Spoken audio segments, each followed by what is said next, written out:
Hello guys, for today's video gagawa tayo ng lamesa patungan ng printer at ng computer.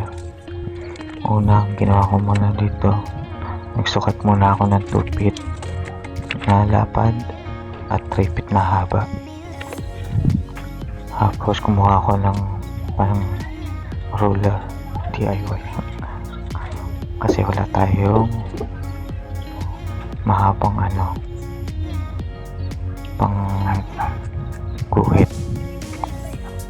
Ayan, dyan naisipan ko na itiretso kasi konti lang naman yung madadagdag doon sa 3 feet ng haba.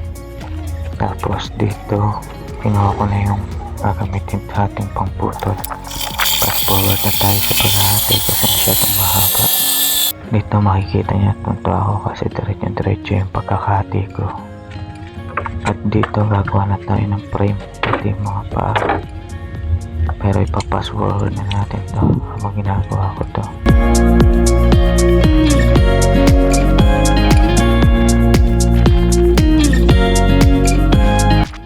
At dito bubuuin na natin yung lamesa.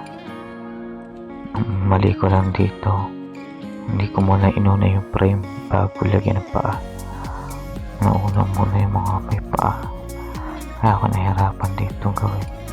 Sa tagal ko na kasing hindi nakapagawa ulit ng mga gantong bagay, nakalimutan ko na yung mga first step. Sariling gawa ko lang din naman to, kaya okay lang. Fast forward ko na guys, panoorin nyo na lang, huwag nyo naman sana ako i-bash.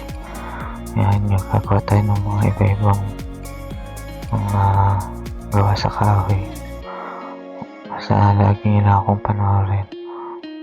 Follow nyo na rin ako guys, tapos i-share nyo itong video at palike na rin. Salamat.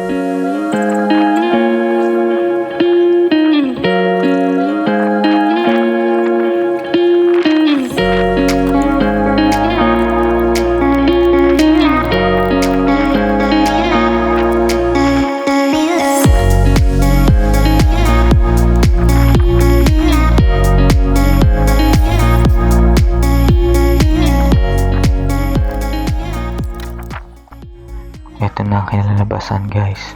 Okay naman siya, pantay naman yung mga paa.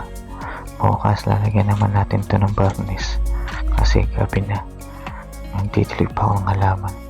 Salamat sa panonood. Kung nandiyan pa kayo, huwag niyo kalimutan i-follow, like and share. Salamat.